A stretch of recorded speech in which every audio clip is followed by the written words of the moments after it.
মেরে চোখ বেঁধে হাতে হ্যান্ডকাপ লাগিয়ে নিয়ে যাওয়া হয় থানাতে। এ নিয়ে আবারও মুক্তিপণের জন্য নির্যাতন করা হয়। তো আমি বললাম যে আবার তো সর্বকিছুই আপনারা নিয়ে গেছেন, প্রায় 25 লক্ষ টাকার মালামাল, ক্যাশ টাকা সহ সব কিছু নিয়ে গেছেন, আমি কোত্থেকে টাকা দিব? ওই বলতেছে যে 5 লাখ টাকা দিতে হবে। বাড়িতে অবৈধ মালামাল আছে এমন অভিযোগে পুলিশের অভিযান। তারপর কি হয়েছিল সেই পরিস্থিতি বর্ণনা করছিলেন এই ব্যক্তি। নিরাপত্তার জন্য এখানে তার পরিচয় দেয়া হচ্ছে না। তিনি জানাচ্ছেন, কয়েকজন পুলিশ সদস্যের সেই অভিযানে তার বাড়ি থেকে নিয়ে যাওয়া হয় নগদ টাকা, স্বর্ণালংকার, যেটা পরে তিনি আর ফেরত পাননি।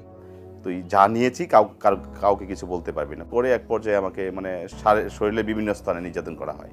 পরের দিন রাত্রেবেলা আমাকে ছেড়ে দেওয়া হয়। আমার বিরুদ্ধে এখন পর্যন্ত কোনো থানাতে কোনো অভিযোগও নেই বা কোনো চিঠিও নেই। এই ব্যক্তি পুলিশের কয়েকজনের বিরুদ্ধে যেভাবে ভয় দেখিয়ে নির্যাতন করে টাকা আদায়ের অভিযোগ তুলছেন, বাংলাদেশে প্রায় সময়ই এমনটা শোনা যায়।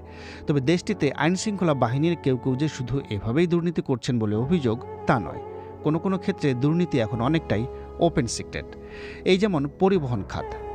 এই জেলার থেকে আরেক জেলায় গেলে ওই জেলার পুলিশে ধরে, তো এটার জন্য ওনাদেরকে মান্থলি করতে হয়, মাসে একটা মান্থলি করতে হয়। দিলে ওইটা ওই এলাকার সার্জেন্ট বা কেউ তখন আমাদেরকে আর ধরে না।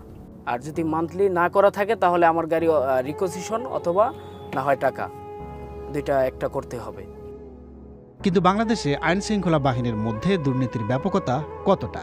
এক্ষেত্রে দেশটিতে দুর্নীতি বিরোধী আন্তর্জাতিক সংস্থা টিআইবির সেবা খাতে দুর্নীতি নিয়ে যে জরিপ, সেখানে সবচেয়ে বেশি দুর্নীতির অভিযোগ পাওয়া যাচ্ছে আইনশৃঙ্খলা রক্ষাকারী বাহিনীর বিরুদ্ধে।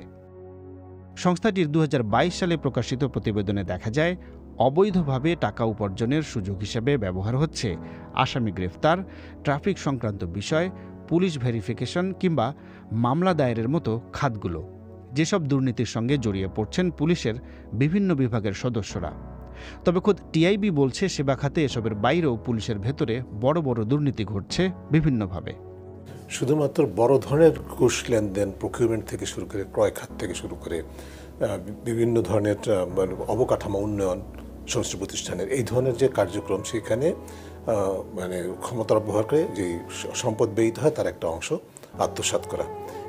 এর পাশাপাশি যেটা হয় সেটা হচ্ছে যে রিক্রুটমেন্ট, প্রমোশন, পোস্টিংস, ট্রান্সফার্স হয়। এই ক্ষেত্রেও কিন্তু একটা বড় ধরনের লেনদেন হয়। যেমন আমাদের জেলখানাতে যেই ধরনের চিত্রগুলো, আমাদের বর্ডারে যে সমস্ত ক্রাইমগুলো হয়, মানব পাচার, তারপরে চোরাচালানি, সেগুলোর কিন্তু কোনো না কোনোভাবেই কিন্তু আইন প্রয়োগকারী সংস্থার সংশ্লিষ্ট থাকে, যেখানে হওয়ার কথা তা আইনের রক্ষক।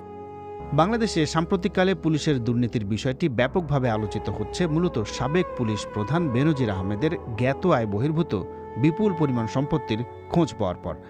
এর সঙ্গে গণমাধ্যমে আরও কিছু দুর্নীতির খবরও উঠে আসছে। এসব খবরে যে বিপুল পরিমাণে অর্থ সম্পদ অর্জনের অভিযোগ এবং দুর্নীতির ব্যাপকতা, সেটা বিস্মিত করেছে অনেককেই।